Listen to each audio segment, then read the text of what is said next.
Hello, I am Bookface, and I've had a long day. So I decided, you know what, Artbeeder, this is how I cope with things. So, let's talk about more of my beautiful, definitely not cursed children in Artbreeder. Zord. This is my boy Zord. Got a big old nose. He's actually about the size of a bear. Don't let weird perspective fool you. But he's super friendly. Nose there is actually kind of like a proboscis on a butterfly, which, you know, kind of horrifying, but he's just a little darling. He really is. Next up, we got Blarst. Blarst is a tank in every sense of the word. He could break obsidian in Minecraft. For once, I'm making a Minecraft reference without actually trying to just get more views. Also, sometimes he likes to just stand right in between you and the horizon and just pretend to be mountains, because I swear sometimes he just wants to look like a mountain. Next up we got Clank. Clank's a bit of an angry boy.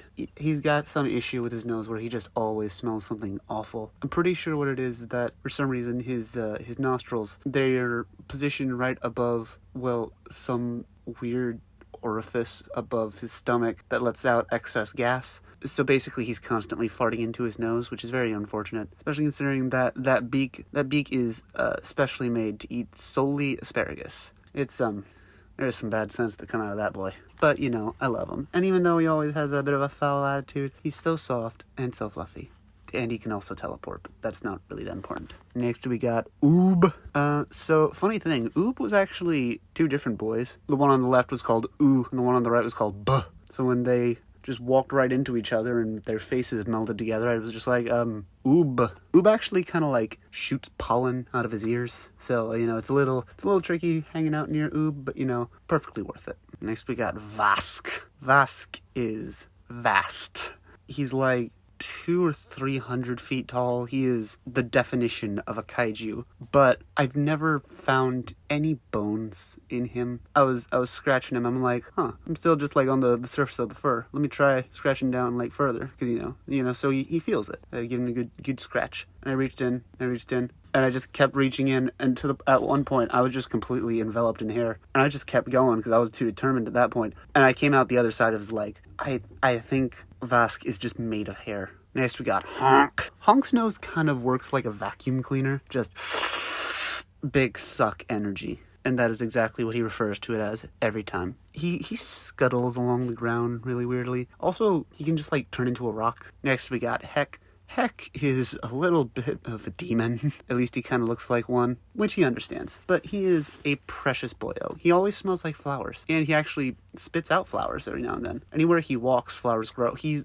really good with flowers for some reason. If he goes into polluted water, it gets clean. Lastly, we got, I've got many children. Next up we got Samuel. Samuel has a nice little mohawk. He didn't initially have that. And you know, if it was just his hair, I'd be like, okay, hairspray. First off, he does not have access to hairspray. Secondly, that is not actually hair. That is like a bone ridge. So he somehow projected a giant ridge of bone into a giant mohawk. And I don't know how he did that. His wings also always vary in size and speed. Sometimes they're like less than a foot long and he flutters around like a hummingbird. But other times they could envelop an entire car. I don't know why. Next up, we got Carl. He kind of rolls into a ball like an armadillo. He loves bowling. And yes, he throws himself as a bull, and he has never gotten anything less than a strike, and I am so proud of my boy Carl. He also spits acid, which is a little concerning. It's like hydrochloric acid. It's very dangerous. And we got Eddard. Eddard. When I first saw Eddard, I'm like, wow,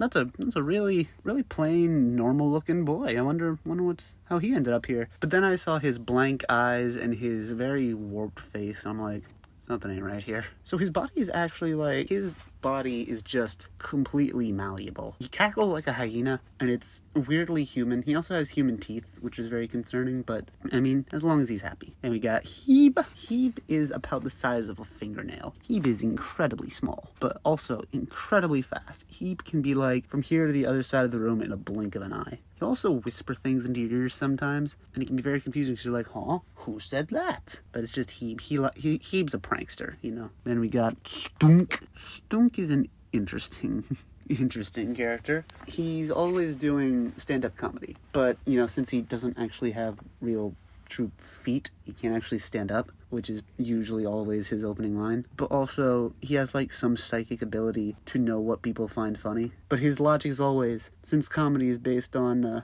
surprise to a large extent, he then intentionally doesn't do those jokes. And we got Harb. Harb has a very strong beak. He eats steel. Honestly, like just some old nails that have been falling off. I'll just bring them to him as a treat. I'll just crunch, crunch, crunch. And at first I was worried for his, the strength of his beak, but his beak is basically unbreakable. There was a bit of a mishap, and we found out his beak is actually missile-proof. And lastly, we got Sarbo. So Sarbo is a very gelatinous boy. He lives solely underwater, and he can reshape himself at will, basically any point in time, and look like just about anything underwater. Above water, he's kind of like starfish. He'll be fine. He just kind of like dries up and can't move. But underwater, Sarbo is impressive. He can also like fill himself up with water, then shoot it out all at once like a jet and just go flying. It's really fun. He just goes whee! He's going through the air like it's nothing. And there are more children of Artbreeder.